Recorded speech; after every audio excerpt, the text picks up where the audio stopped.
Chapter 11. Oahspe said to Capilya, My chosen shall not have kings. I, Jehovah, am king. As through Zarathustra I gave rabbis and chief rabbis, so have I through thee, and their families are my families. Kings and kingdoms of men I give to the unrighteous, for they, perceiving not me, for I am the higher law, shall have that they can perceive, which is the lower law. A kingdom is thrust upon thee. What wilt thou?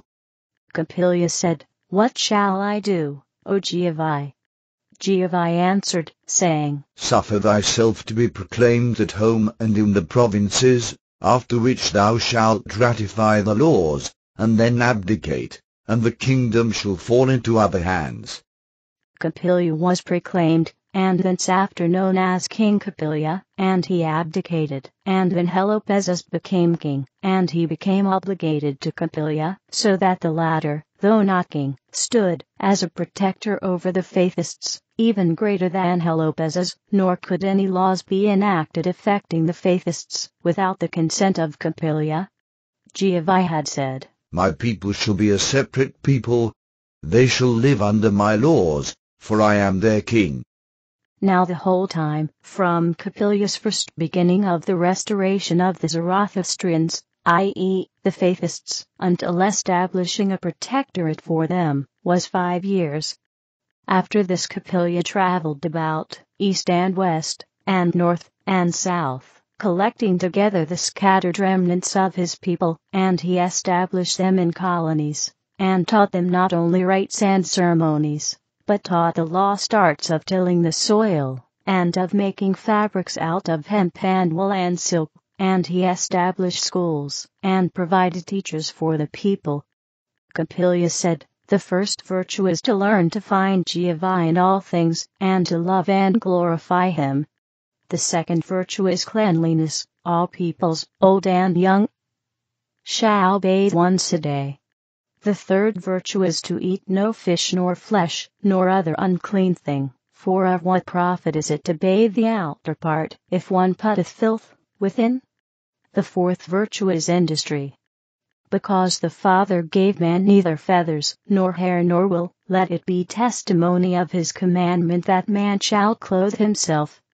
To clothe oneself, and to provide oneself with food, these are the enforced industry upon all people. In addition to these, to labor for the helpless, to bathe them, and feed them, and house them, and clothe them, these are the volunteer industries permitted by the Father, that ye may prove your soul's worthiness before him. Without industry no people can be virtuous. One of the rabbis asked him what industry was. To this Capilya replied, to keep oneself in constant action to a profitable result. To rise before the sun and bathe, and perform the religious rites by the time the sun riseth, and to labor thereafter not severely, but pleasantly until sunset, this is industry. The industrious man findeth little time for Satan's inspiration. The fifth virtue is of the same kind, which is labor. There shall be no rich amongst you, but all shall labor. As ye develop your corporeal bodies unto strength by reasonable labor, so doth the act of labor develop the spirit of man to profitable growth for its habitation in heaven. For I declare unto you a great truth, which is, that the idle and the rich, who labor not with the corporeal body, are born into heaven helpless as babes. The sixth virtue, which is greater than all the rest, is abnegation of oneself. Without abnegation no man shall have peace of soul, either on earth, or in heaven. Consider what thou doest, not that it shall profit thyself, but whether it will benefit others, even as if thou wert not one of them. Without the sixth virtue no family can dwell together in peace. The seventh virtue is love. Consider when thou speakest whether thy words will promote love, if not, then speak not. And thou shalt have no enemies all the days of thy life. But if thou canst justly say a good thing of any man, be not silent, this is the secret to win many loves. The eighth virtue is discretion. especially in words. Consider well, and then speak.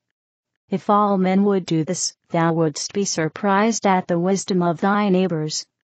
Discretion is a regulator, without it, man is like a tangled thread. The ninth virtue is system and order.